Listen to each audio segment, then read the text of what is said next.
responsabilité. C'est très, très, très intéressant parce que c'est vicieux. C'est le canard enchaîné, c'est l'affaire de la loge maçonnique impliquée dans les assassinats. Ok. Et là, c'est le dernier article, derrière les blaireaux des légendes, des tentatives d'assassinat en série. La loge Athanor logeait de drôles de frangins à l'origine de plusieurs tentatives de meurtre et autres intimidations musclées. Vous avez vu que l'article de Causeur, un certain très mauvais journaliste, nous expliquait que la franc-maçonnerie, bon, ça va quoi, tranquille. Et en fait, qu'est-ce qu'on apprend dans ce papier? Alors vous remarquerez, bon, c'est un peu la marque de fabrique du canard enchaîné, c'est de faire des titres rigolos, les blaireaux, des légendes. Ah non, des blaireaux n'assassinent pas des gens depuis des années, depuis une décennie. Aucun flic ne les a attrapés. Hein. Il n'y a pas de commandant des RG dans une équipe de blaireaux. Hein. Il n'y a pas d'anciens flics. Il n'y a pas. Enfin, il faut lire l'article. Il est spectaculaire. Hein. Il parle à la fin de cette affaire tragico-bouffonne. Vous voyez ici une affaire tragico-bouffonne. Il y a quelque chose de tragico-bouffon dans cette affaire. C'est une affaire d'assassinat, les amis. C'est une affaire de meurtre. Il y a quoi de tragico-bouffon, là? C'est gravissime. Il va falloir expliquer ça aux familles des victimes. Hein. Une loge franc-maçonne transformée en officine de tueurs à gages depuis 4 semaines, et le retour de cette rocambolesque affaire révélée cet été, les flics de la brigade criminelle rouvrent fiévreusement leur archive de meurtres non élucidés. Raison de cette agitation, les bourrifantes confession en janvier d'un ancien poulet mouillé dans la tentative d'assassinat d'une coach hypnotiseuse. Dans la pile des dossiers réexaminés figure en bonne place, selon un proche de l'enquête, la tuerie de Chevaline. Elle est très connue. Du nom du mystérieux assassinat en 2012 de 4 personnes sur une route forestière de Haute-Savoie. Les victimes, un cycliste et une famille britannique d'origine irakienne, avaient chacune été exécutée de 2 balles dans la tête avec un pistolet Luger P06, une arme de collection suisse fonctionnant avec un type particulier de munitions, les mêmes que celles retrouvées lors de la perquisition chez le commanditaire de la tentative d'assassinat d'hypnotiseuse. Des malfrats bien logés. Le 24 juillet 2020, l'affaire avait commencé comme un mauvais remake d'OSS 117. Non, c'est pas un remake d'OSS 117. Hein. C'est un film d'humour OSS 117. Ok? C'est de la blagounette, c'est pour faire rire les enfants. Là, on parle d'une organisation malfaiteur qui planifiait, qui a tué des gens, et pas qu'une seule personne. Rien que là, l'affaire de Bidule, il y a 5 personnes, je crois. Alors, ce matin-là, à Créteil, en région parisienne, une patrouille de police coffre 2 sous-fifres de la DGSE qui s'apprêtait à auxir Marie-Hélène D, etc. Les limiers de la crime découvrent vite que les 2 pieds nickelés n'ont pas été missionnés par les services français, mais moyennant une poignée de billets par un détective privé, un certain Sébastien L. Le 21 janvier dernier, la campagne de celui-ci livre aux enquêteurs le nom de Daniel B, un ancien commandant de la direction du renseignement intérieur. Un commandant, les gars. Un commandant. Je ne sais pas si vous vous rendez compte. Qu'elle désigne comme l'officier traitant de son mari. Ce commandant a accompli l'essentiel de sa carrière aux renseignements généraux. Il a notamment été l'adjoint de la commissaire Brigitte Henry, l'âme damnée d'Yves Bertrand, sulfureux patron des RG, chargé des basses œuvres du temps de la Chiraki. Donc on est au très très haut niveau là, hein, on est au top des renseignements généraux, etc.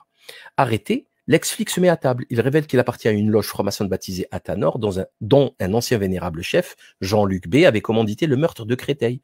Ce spécialiste du coaching en entreprise, qui voyait d'un mauvais œil la concurrence de sa collègue, a passé commande pour l'éliminer à un autre membre de la loge, Frédéric V, ex-journaliste du Dauphiné libéré, reconverti dans l'intelligence économique. Enfin, c'est juste de la science-fiction hein, quand on lit ça. En garde à vue, ce dernier avoue que le vénérable maçon l'a payé 70 000 € pour la mission meurtrière de Créteil, où il a œuvré avec l'ex-RG. Un an plus tôt, le même duo avait déjà empoché 10 000 € pour agresser l'hypnotiseuse devant chez elle et lui arracher son sac avec son ordinateur dedans. Le vénérable, accessoirement, avait aussi filé 3 000 € au tandem pour faire incendier la voiture de la sœur de son ex-femme, à qui l'opposait un litige commercial. C'est des fous. Vous avez une embrouille avec lui, il vous brûle dans la voiture, il vous assassine, il vous jette dans la forêt. La CGT dans le viseur. Mais en poussant la porte d'Athanor, dont les 3 frères logent désormais en prison pour tentative d'assassinat, vous allez voir, vous avez vu là déjà, j'ai lu 2 tiers de l'article, c'est déjà chaud. Hein. Mais là, attendez la suite, attendez. La CGT dans le viseur, mais en poussant la porte d'Athanor, dans les trois frères Loge, désormais en prison pour tentative d'assassinat, les flics ont découvert une véritable PME du crime. En garde à vue, l'ex-journaliste a évoqué d'autres affaires. Lors des municipales de 2014, il aurait, affirmait-il, fait surveiller pour le compte d'Henri Plagnol, alors maire de Saint-Maur et ancien secrétaire d'État de Jean-Pierre Raffarin. On parle d'un secrétaire d'État de l'UMP. Sylvain Berrios, son principal opposant, des assertions que Plagnol dément en bloc. Sur sa lancée, Frédéric V fera aussi tabasser un proche de l'actuel maire, tabasse des gens. En 2018, des entrepreneurs de de la France l'auraient payé 20 000 € pour récupérer une grosse somme d'argent auprès d'un pilote de rallye qui les aurait escroqués. L'opération d'intimidation tourne mal. On le sait, hein, ils l'ont tué, ils l'ont jeté à la forêt à 400 km de là. L'ancienne carte de presse admet avoir encore reçu en janvier 2020 75 000 € d'un couple de ses amis, dirigeant dans l'Ain, une entreprise spécialisée dans le plastique. Cette fois, il s'agissait d'éliminer un syndicaliste CGT un peu trop remuant. L'opération est stoppée in extremis en juillet dernier après la tentative de meurtre contre l'hypnotiseuse. Le syndicaliste l'a échappé belle. C'est-à-dire là, déjà, lui, il serait mort. Hein. Heureusement qu'ils ont chopé les mecs. Ils auraient tué la fille, la dame, là, l'hypnotiseuse coach d'entreprise. Ce gars de la CGT, il l'aurait tué aussi. Vous vous rendez compte, hein? La famille d'Irakiens britanniques, enfin, la tuerie de Chevaline. Autre client de Frédéric V, un Corse impliqué dans de gros projets immobiliers à Courchevel, qui lui aurait commandé des renseignements sur le père du champion du monde de ski, Alexis Pinturo. Pour butiner ces infos, le trio mafieux récupérait des flics francs-maçons qui consultaient pour lui des fichiers dits les tricoches, comme on dit dans le jargon, auxquels s'intéresse désormais la police des polices. Donc, ils ont accès à toutes les fiches de renseignements pour connaître votre adresse, votre téléphone, etc. Les flics travaillent aussi sur un autre mystère. Après être passé à table, l'ex-RG a fait une étrange tentative de suicide. Le 26 janvier, à peine incarcéré dans la prison de Meaux-Chaucoin, il a été retrouvé gisant au sol, la tête fracassée. Ah, les francs-maçons, ils peuvent rentrer dans la prison, hein, je vous le dis. Ça, c'est une tentative de suicide à la Jeffrey Epstein. En tant qu'ancien policier, au cœur d'une affaire sensible, il devait pourtant bénéficier d'une surveillance particulière. L'incident a rendu furax les juges d'instruction, désormais privés d'un témoin clé hospitalisé dans un état grave. Voilà. Voilà.